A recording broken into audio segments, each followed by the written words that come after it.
to make a move.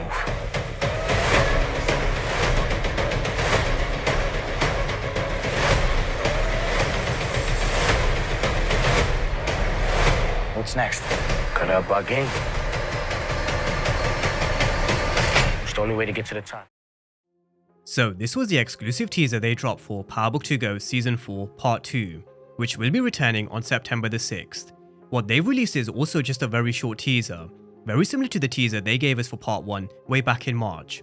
So I do expect the actual trailer to drop maybe around a month or so beforehand, maybe in the first week of August. But going into the home stretch for Season 4, the tagline is "Nobody is safe." And judging by this teaser, which doesn't give too much away, a lot of these characters do find themselves in danger. Now what stood out for me is the fact that Detective Carter and his task force seem like they've got everybody right where they want them, from Monet, Drew, and maybe even Effie.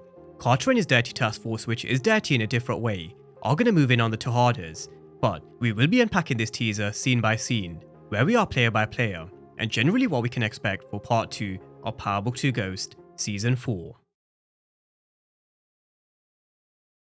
Now in this teaser we've got Tariq in a meeting, and it is very difficult to see with the teaser being in black and white, but it does look like Tariq is shedding a tear. Monet also seems very upset, and I'm going to come back around to potentially why in just a moment, but we hear Tariq saying they're about to make a move, and they're going to have to up their game, it's the only way to get to the top. So, one thing's pretty clear from this particular teaser, Tariq still has the same vision. He wants to be at the top of the food chain, and so Diana's kind of ultimatum in terms of making him choose between the legit world and the street game hasn't worked.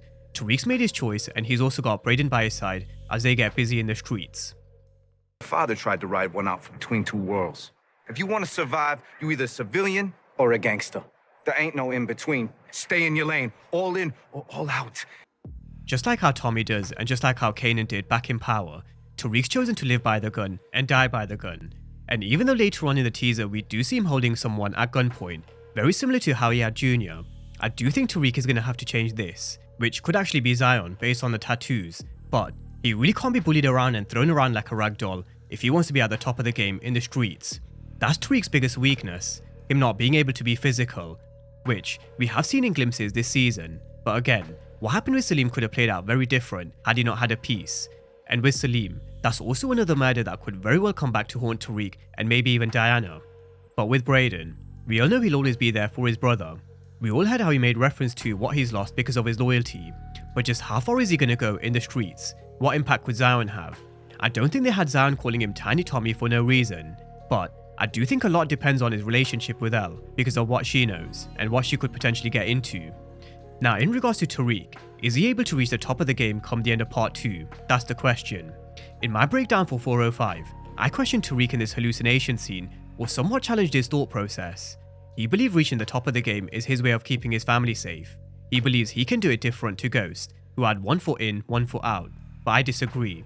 If Tariq ever reaches the top of the game, does he not realize he's going to be looking over his shoulder for the rest of his life?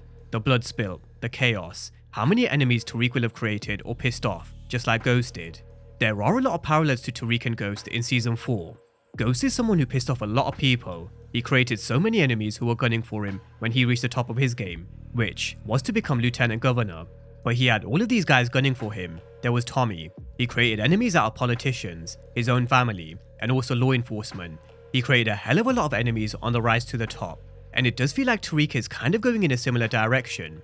When he reaches the top of the food chain, which I do think he will, I do think Tariq will kind of succeed, but it is going to come at a cost. Maybe even at the cost of his mother Tasha, or maybe even Diana and his unborn child.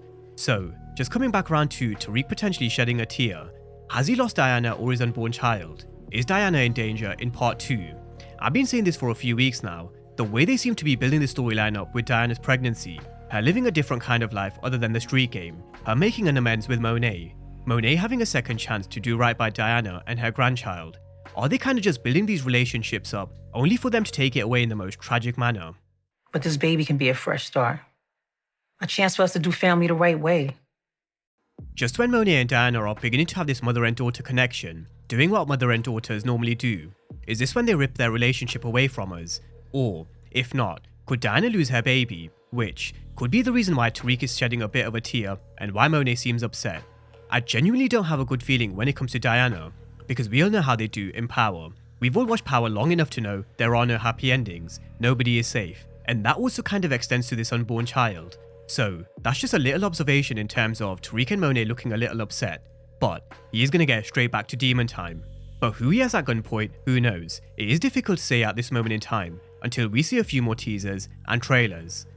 Now we've also got this meeting between Davis, Tariq, Kane and Monet, something which we've already seen in the official trailer, but with Noma now finding out Brayden and Tariq are running drugs through their underground operation, she's not happy. Now what I assume has happened is Davis has probably arranged this meeting considering he knows both players. Maybe he's managed to kind of talk Noma down in terms of spilling blood and coming to an arrangement or a mutual understanding, which I do think they will. But again, it's going to be very short-lived, especially because Tariq is playing a very dangerous game, because he's reverted back to his original plan from the beginning of Season 4. Tariq said that he needs to be at the top of the game, he needs to control the entire chessboard, and he believes this is one way which he can bring down Noma. Now Tariq can expose Noma, no doubt, that's why she's worried. Tariq knows a lot about who she is, her operation, and also what she did to Anya's father in Milan, which really is an ace up Tariq's sleeve when and if he chooses to use it. However, it's still a very dangerous game if you ask me. If Tariq is targeting Anya, then what do you guys genuinely think Noma's gonna do? She's not just gonna sit back and watch Tariq destroy her relationship with her daughter. She's gonna try and find something she can hurt Tariq with in an equal way, and that means targeting Tariq's family. So, we come back to the Tasha point. Will Tariq lose Tasha on the way to the top? The person that Tariq is going up against is a seasoned criminal, someone who wasn't afraid to kill Anya's father. It's going to be a really interesting chess match, that's for sure, and Davis McLean will definitely play a big role in whoever wins. Now just while we're on Davis and Noma, we did see them sleep together in 405, but it doesn't mean her romance is dead with Kane either. This does seem like it's going to continue into part 2, but let's see what happens when Kane finds out she's been sleeping with Davis. Let's see what Kane does when she starts treating him like Monet used to treat him. It's all good now, but I do think this relationship will crash and burn eventually. We've also got Kane holding someone at gunpoint, but who he's got his gun pointed towards, it is very difficult to tell at this moment in time. And I'm not saying it is 2-bit, but 2-bit versus Kane is something that has been teased by Woody McLean, and I'm pretty certain at some point in part 2, 2-bit has to return. He won't let this Porsche being stolen go unanswered, so that's just something to keep in mind. Now with Detective Carter and his task force, we all knew they were going to be a different proposition. They made no secret that Carter was slightly unhinged. He was relishing the challenge to take down Tariq, the Tejadas, or any criminal organizations connected.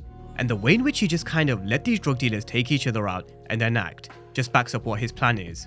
He wants these drug dealers to take themselves out, spill as much blood as they want, as long as it's not any civilians. Now who he's got a gunpoint over here? At first when I watched this teaser, I did think it could potentially be Pinky, but it is very difficult to tell considering this teaser is in black and white. Let's just wait until we get a few more teasers and trailers, because it is difficult to tell from this angle. But one thing we can definitely confirm is, we've got Carter, Felicia Lewis and Calder coming into the Tejada house looking like they're here to lock someone up, which could potentially be Drew. However, for Carter to move in on the Tejadas, something must have happened in the streets, because he made a deal with them to let them be, as long as they don't harm any civilians. So, it does seem like something's happened in the streets, or Carter's moving the goalposts. But just in regards to Drew, is he in a prison uniform? We can tell he looks battered and bruised, as well as being dragged by 2 officers, but with the background, the guards, with what Drew seems to be wearing, it does seem like he could potentially be being dragged into a cell. What he's done, who knows? As I mentioned before, Carter did make a deal with them, so either the Tejadas are messed up or Carter's flexing his muscles, showing his power, showing what happens when you don't fall in line with the rest of the drug dealers that he has on lock in the city. So Carter is definitely going to be a big problem in part 2, and let's just see how much trouble he does cause, and whether or not Tariq and the guys can find a way to flip the script. Now Effie's a character who's had a relatively quiet 2 episodes in a row. She's had a small interaction with Tariq at Stansfield, and with Noma when she questioned her about her drugs being sold at the Stansfield concert. However, I don't expect her to be quiet in part 2. We've got her on her knees with her hands in the air as someone puts a gun towards her, but it's very difficult to tell whether this is law enforcement or just a rival in the streets. It could be either. But with Effie, I'm definitely expecting to see a lot more from her character, especially considering Alex, who plays Effie, has teased we will be seeing her mother in season 4. So I am expecting a bit of backstory to be revealed when it comes to Effie's character in part 2. Elsewhere, a couple of characters just to keep in mind is Kamal Tate. I'm sure he'll clock on sooner rather than later, Carter is keeping him at arm's length, and not all is as it seems with this particular task force. He's actually one of the good cops that Power have produced, and I've got him rumbling Detective Carter and just becoming a bit of a problem.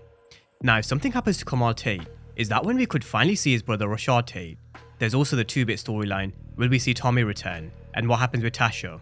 These are a couple of questions I'll definitely go into a bit more detail over the next few weeks, but that's a breakdown of the teaser for all things Power Book 2 Ghost Season 4 Part 2. A lot of our characters find themselves in danger, but I really want them to up the stakes. It's the last season of Ghost, and apart from 1 or 2, we've not seen a major death for a very long time. Only Cooper Saxe comes to mind, who was a Power OG, and even that was pretty underwhelming. So I am hoping Part 2 really is explosive, where literally nobody is safe. Carter's definitely come in and ruffled some feathers, and I do like the angle that they've taken with his character.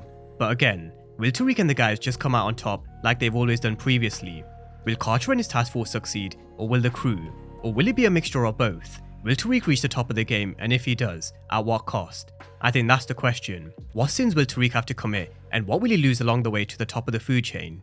Drop all your thoughts down below in the comment section, and all your predictions down below for Part 2.